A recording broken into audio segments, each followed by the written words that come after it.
حضرت ادریس علیہ السلام کے زمانے میں لوگ بہت بد عمل ہو گئے تھے اور فرشتوں نے بارگاہ الہی میں عرض کی کہ انسان بہت بدکار ہے، یہ تیری خلافت کے لائق نہیں ہے، اس لیے انسان کو منصب خلافت سے ہٹا دیا جائے۔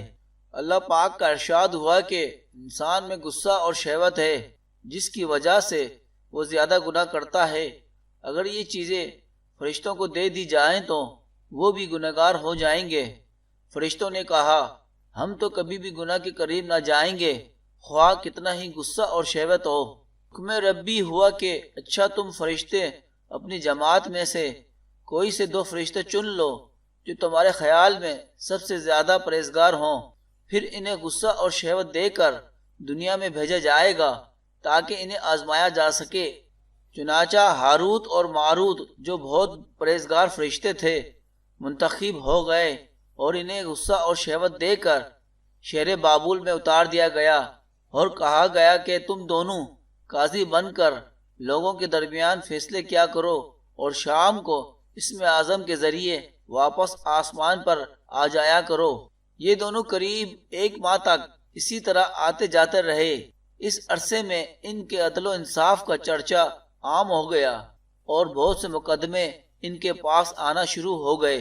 ایک روز ملک فارس کی ایک حسین اور جمیل عورت زہرہ نامی نے اپنے شوہر کے خلاف مقدمہ دائر کیا۔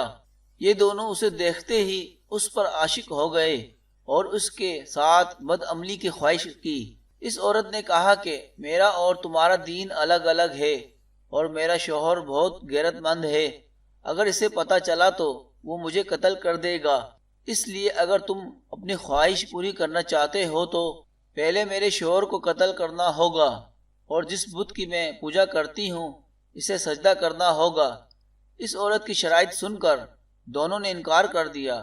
وہ عورت تو واپس چلی گئی لیکن ان دونوں کے دل میں عشق کی آگ بھڑکا گئی۔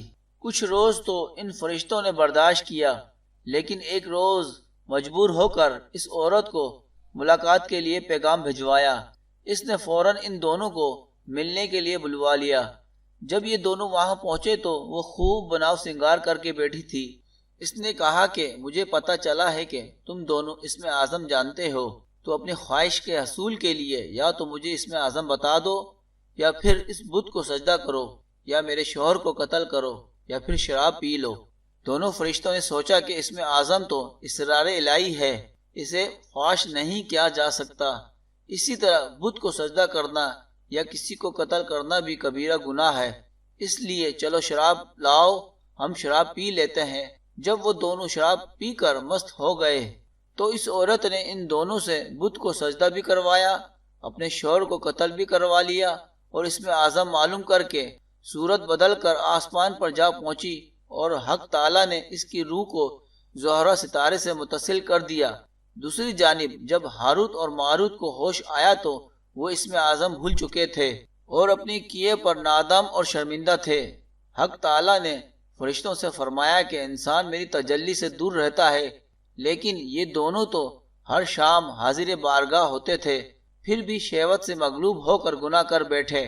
تو اگر انسان سے گناہ سرزد ہوتا ہے تو اس میں تعجب کی کیا بات ہے؟ یہ سن کر تمام فرشتوں نے اپنی خطا کا اقرار کیا اور انسان پر لعن طعن کرنے کے بجائے ان کے لیے دعائے مغفرت کرنے لگے۔ اس کے بعد ہاروت اور ماروت حضرت ادریس علیہ السلام کی خدمت میں پیش ہوئے اور اللہ کے حضور معافی کی درخواست کی۔ آپ نے دونوں کے لیے دعائے مغفرت کی، جس کے کئی روز بعد اللہ تعالیٰ کی طرف سے جواب آیا کہ ان دونوں کو اختیار دیا گیا ہے کہ چاہیں تو دنیاوی عذاب قبول کر لیں یا آخرت کا۔ انہوں نے سوچا کہ دنیا کا عذاب ایک نہ ایک دن ختم ہو جائے گا، لیکن آخرت کا عذاب نہ ختم ہونے والا ہے، اس لیے دونوں نے دنیاوی عذاب قبول کر لیا۔ چنانچہ حق تعالیٰ نے حکم دیا کہ ان دونوں کو لوہے کی زنجیروں میں جکڑ کر بابل کے کنویں میں اوندا لٹکا دیا جائے۔ اس کنویں میں آگ جل رہی ہے اور فرشتے باری باری ان پر کوڑے برسا رہے ہیں اور پیاس کی شدت سے ان کی زبانیں باہر کو لٹک رہی ہیں، اور یہ عذاب ان پر قیامت تک یوں ہی شدید رہے گا اور آخر کار ان کو نجات ملے گی۔